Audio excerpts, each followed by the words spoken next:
धन विपत्ति का कारण भी हो सकता है। इस प्रकार हम देखते हैं कि वर्तमान समय में संसार के अधिकांश लोगों ने धन के वास्तविक दर्जे को भूलकर उसे बहुत ऊंचे आसन पर बिठा दिया है। आजकल की अवस्था को देखकर तो हमको यही प्रतीत होता है कि मानव जीवन का सबसे बड़ा शत्रु धन ही है। ये स्वीकार करना होगा। ईसा मसीह ने गलत नहीं लिखा है कि धनी का स्वर्ग में प्रवेश पाना असंभव है। इसका अर्थ केवल यही है कि धन मनुष्य को इतना अंधा कर देता है कि वह संसार के सभी कर्तव्यों से गिर जाता है। धन को इसी में महत्व है कि वह लोक सेवा में लगे, नहीं तो धन के समान अनर्थकारी और कुछ नहीं है।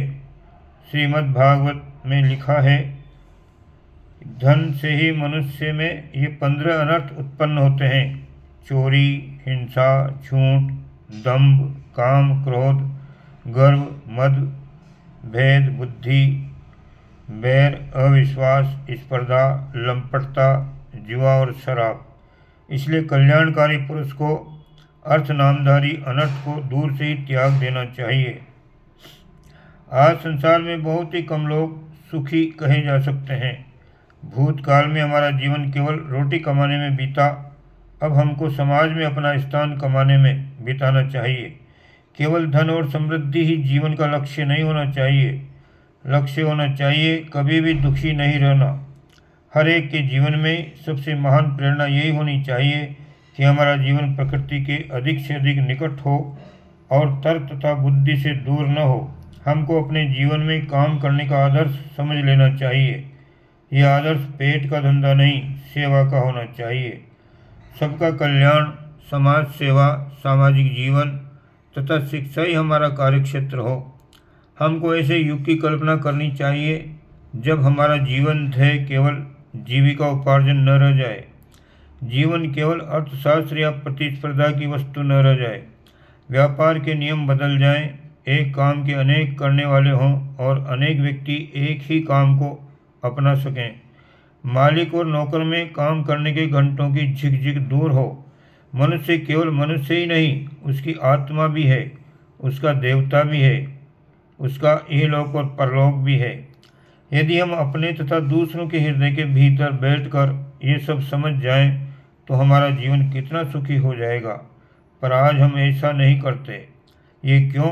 इसका कारण धन की विपत्ति है। धन की दुनिया में निर्धन की व्यक्तित्व समाप्त हो जाता है। जब तक अपने व्यक्तित्व के विकास का अवसर न मिले, आदमी सुखी नहीं हो सकता। ये सभ्यता व्यक्तित्व के विकास को रोकती है। बिना इसके विकसित हुए सुख नहीं मिल सकता। सुख वह इत्र है जिसे दूसरों को लगाने से पहले अपने को लगाना आवश्यक होता है। ये इत्र तभी बनता है जब हम अपने एक कार्य को दूसरे की सहायता के भाव से करें। हमें चाहे अपनी इच्छाओं का दमन ही क्यों न करना पड़े, पर हमें दूसरों के सुख का आदर करना पड़ेगा। सुख का सबसे बड़ा साधन निस्वार्थ सेवा ही है। संसार में रुपये के सबसे बड़े उपासक यहूदी समझे जाते हैं, पर यहूदी समाज में भी अब धन के विरुद्ध जिहाद शुरू हो गया है।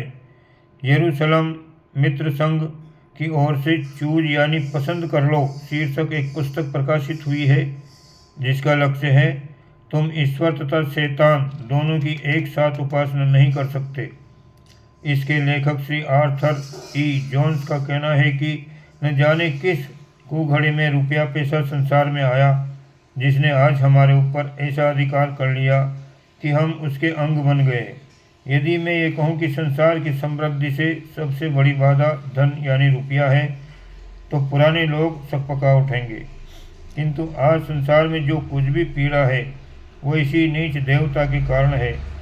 खाद्य सामग्री का संकट, रोग, व्याधि सबका कारण यही है, क्योंकि सुख की सभी वस्तुएं इसी से प्राप्त की जा सकती है।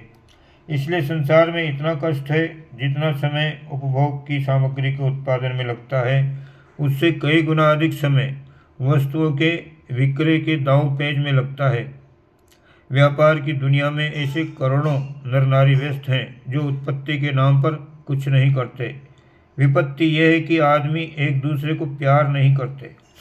यदि अपनाने की स्वार्थी भावना के स्थान पर प्रतिपादन की भावना हो जाए, तो हर एक वस्तु का आर्थिक महत्व समाप्त हो जाए। आज लाखों आदमी हिसाब किताब बही खाते के काम में परेशान हैं और लाखों आदमी फौज, पलटन या पुलिस में केवल इसलिए नियुक्त हैं कि बही खाते वालों की तथा उनके रोज़ की रक्षा करें तथा उनके कोष की रक्षा करें। जेल तथा पुलिस की आवश्यकता रुपये की दुनिया में होती है।